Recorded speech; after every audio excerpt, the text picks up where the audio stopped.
This time on Rad Rat Video, we're talking about Skate 4 and lots of other stuff. Let's do it.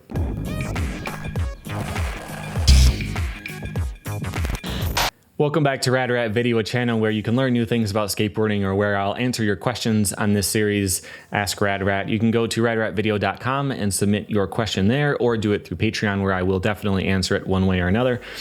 Speaking of Patreon, this first question is from Patreon from Darlene, who is someone I know in person who's decided to pay $1 just to send me a dumb question, but I'm going to answer it anyway. Is it possible to ollie over a dog, like a small dog, maybe a Chihuahua? How would you know? Would you practice on a stuffed animal first? If so, please show us. I'm very interested in this very specific trick. So she wants me to put my dog Jake in danger, and I don't want to do that. But it did make me think of when I was learning how to do an ollie. Back in the day, I was learning 2001, 2002. So there was no online, YouTube tutorials or anything like that. You can only find little text descriptions. And the one that I kept finding was like, okay, let's picture, they would always start with like why you would want to learn this trick. They would never just get into what the steps are. And it would say like, okay, let's imagine you're skating down the sidewalk and suddenly a dog jumps out in front of you. You're going to have to learn how to ollie over it. And that was just the example for why you would want to learn how to ollie. It's not so you can learn other tricks. It's not so you can ollie onto a curb. It's not so you can get around and stuff. It's what happens if a dog runs out at you while you're skating down the sidewalk. And then it was, stomp down on the tail like it owes you money and you'll fly in the air. It was terrible tutorial, but I always remember that was one of my first forays into trying to learn stuff through the internet. It was terrible, which is why I ended up making my own trick tips as soon as I learned tricks on my own. Hey, I'm here to teach you frontside 180 no compliance. Most people think that this is the easiest version of the no comply. But yeah, you could ollie over a dog. I wouldn't recommend it though, because dogs can move. So as soon as you get in the air, you don't know where it's going to be when you land. So I would recommend maybe just steering around it. This is very well trained and you're very, very good.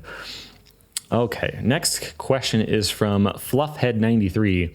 Why do so many people hate on fakie big spins? Is it because it's an easy way of going from switch to normal? I've never had anyone hate on it, if I ever did one. It's not a super common trick for me though, but I would say you're probably right. A lot of the times if you're doing the easy version of something, it gets a lot less respect because you're choosing to do the easy way. So there's lots of ways to turn around. You're not just turning around, you're also switching the board around in that case, which you could do by, you land fakie, you go to push and you just kind of like switch your feet around as you push. You could do that and then there's no problem. But if you're choosing to do a trick, you're doing an easy one. You didn't do it frontside, which would be harder. You didn't add a flip in there. I mean, whatever. If people judge your trick selection, who cares? I don't think there's anything wrong with the trick.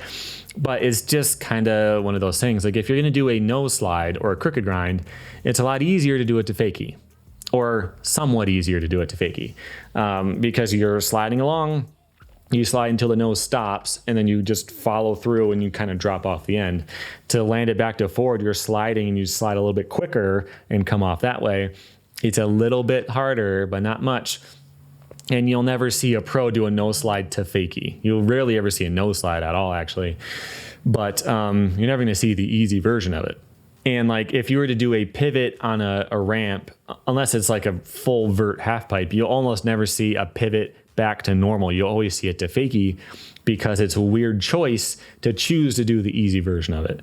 So yeah, if you're just trying to turn around and you're doing it the easiest possible way, then I don't know. It's not as cool as just doing a kick turn or doing the push thing to switch the board around too, like I was talking about. Yeah, if you're choosing to do a trick and you're choosing to do an easy one, I mean, I don't care, but apparently some people do. Okay, next question is from Sam N, who says, I just started skateboarding at 27, and I'm finding that after I skate, I get this nagging pain in the inside of my hip near the groin. Is there something I'm doing wrong? Do you stretch or anything before a session? I'm afraid that I'll mess my hip up like Rodney Mullen did if I keep going. Thank you for your videos. I look forward to each one. Best wishes. Okay, so if you didn't hear, like with Mullen, he had, I don't remember what it was, but like some kind of growth on his bones and his hip or something like that. And he like wedged himself by the tire of his car and like yanked on it to break whatever loose. Crazy story. It sounded absolutely terrible. And as for your specific problem, I don't know, but I will say that you are still young. You're 27. There's no reason you should be having major joint issues. So I would recommend going to a chiropractor because I did that. I thought I've been an old man since I was like 16. Okay. This is something that comes up with my friends a lot. The way that I act and the things that I do in my free time, aside from skateboarding, it's all like old man stuff, all of it. Everything I do, if you didn't know how old I was and I just described my day, you'd think I was like 140 years old. So when I was about 25 or so, I started to have problems with my knee, and it came when I had a job where I had to drive a lot and I couldn't skate a lot. And I was driving like 3 hours each day, and it was doing something to my knee. Like my driving knee was getting more exercise than my non-driving leg was. So it ended up throwing something out in my knee, and my knee would just hurt if I did anything. If I was just, I could walk into work, I could walk back to my car, that would be fine. But if I did anything more than that, if I did any level of exercise, if I went for a walk, just a little bit of exercise, or I skated for like 5 minutes, my knee would start to hurt really bad. It'd be this throbbing pain. And I looked it up online and I figured out what it was, but I was wrong. I figured out the opposite. So what the problem was, what the muscles in the front were too strong compared to the muscles in the back. And so it was kind of throwing my kneecap like out of alignment basically. So I had to strengthen the back muscles so that, this whole thing, but I figured it out wrong using the internet, and I just gave up. I figured I was just too old. I was falling apart. It's over for me. Like, forget it. I just have a bad knee now. I'm going to have a bad knee until I die. I'm 25 at this point, by the way. And like, that was not the right way to go. So after years, I went to a chiropractor. I described the problem. He figured it out instantly. And then we solved the problem over the course of a couple of months, because I had to retrain how to stand, because I was putting all my weight on the wrong muscles to keep my legs straight. Weird thing, but like for the chiropractor, it's no big deal. He knew exactly what to do, and he did it right on the spot. So yeah, if you're having hip problems right now at 27, I would definitely get that looked at. I don't have any specific advice for that. Just trying to stretch probably isn't what the problem is, but yeah, I would look into that. It's worth it. Okay. Next question is from Richard Timmerberg, who sent me lots and lots and lots of questions. You're going to see a few in this video, and I think one in the next one as well. First part of his question is, what are the origins of the name Rad Rat? I have talked about this before, but what I wanted in a name, it was for my business first. I didn't have a channel on YouTube or anything when I started doing my business. So what I wanted was a domain name that didn't have to have a .com at the end. It would end with part of the name. So you can have a .at. So I wanted Rad Rat, but the AT was part of the domain name.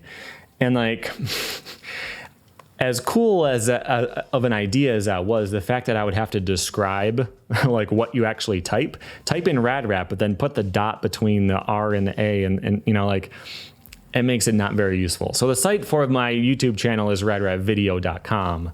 I don't use that other one anymore, but that was the idea where I did it. And so like, I like the idea. I like the flow of it. I like the sound. And my idea was to make a mascot.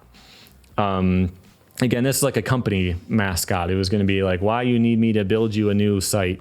And it was going to be like a rad rat. So it was going to be dressed up in like a denim jacket from the 80s and that type of stuff. And I had it all sketched out. And so when I decided to make a channel, I just figured, hey, I'll use that name anyway. My company isn't really going anywhere. So I might as well use that name. And so that's where it came from. And so the theme of everything is like old 80s. And so, that's how I designed the first batch of stuff, was all like retro style. Next question from him is, how often did you go through decks growing up? Very slowly. I would use a board until you could like bend it in half as you push down on the tail. Like I would use boards until they were dead, because I was a kid. You know, I had like $7 a week if I did all my chores and my allowance. You know, if I like mowed all the grass and did all that stuff, I'd get $7. So I couldn't buy a deck that often. And there's other stuff to buy too. I'm trying to buy PlayStation games, you know, so I would wear out a board until you couldn't even tell that it was supposed to be a skateboard anymore. Pro boards or blanks. I skated blanks a lot. I have a video about blanks right here where I talk about all that. I used to buy blanks I would buy like a 10 pack of blanks. So I would save up and save up and save up. And I would buy, you know, for the shipping, it'd be like $10 to ship one board, or like $15 to ship 5 of them, and you get a discount and stuff. So yeah, I would buy like a big batch of blank decks, and it'd be like my whole year. So the thing that for me, it was always kind of a gamble, because you're buying one shape and you're buying a lot of it. So if it sucks, too bad. But I never got really caught up in what kind of shape I skated. I just don't care. I'm willing to try something different. You know, if I love this board that I had, I might love the next one more. You know, maybe this different shape is going to be better. Maybe it's going to be worse. It's not going to matter. I'm going to get used to it. I'm going to be able to do the same stuff anyway. So for me, I was never too picky, but buying a ton of the same thing was always kind of risky, but it was the cheapest option. So that was what I did. Next part, was there skate shops where you grew up, or was getting a hold of skateboarding merch like brand shoes and shirts difficult? I lived on a farm in the middle of nowhere. I had no access to anything. There was a skate shop type place in the mall. It's a brand that doesn't exist anymore. But the mall was like an hour away. And I don't think I ever managed to get there when it was still in business over the course of years. So if I wanted skate shoes, I had to buy them online. I could get Vans from Kohl's, just like a normal clothing store, had Vans, and they might have like one skate shoe in the whole store. And then beside that, it was buying stuff online. So buying shoes online, also kind of risky. I have very flat feet. There are lots of shoes like the Vans. I would have preferred to buy them in person, but the one kind of shoe I could buy in person really sucked because, well, for me anyway, because I had this big arch support thing, which felt like I was standing on a rock the whole time. Like I couldn't deal with it. So yeah, I would buy all my shoes online, everything online, boards, everything. There was just, if you wanted to buy like a terrible board from Walmart, you could do that. Aside from that, there was nothing. Okay, that was it from Richard today, but we got one more question from Lenny, who asks, what do you think of EA announcing they're making a new skate game? Personally, I think it's not cool because these skater-owned companies are making Skater XL in Session, and then EA come out of nowhere and announce Skate. They're just doing it for the money now that skateboarding games are popular again. Guess what? Every business does everything for the money. So I can't really blame them for that. I get where you're coming from. You got these smaller companies with lots of passion making a love letter to skateboarding, and then the big corporate guys come in to try to stake their claim too.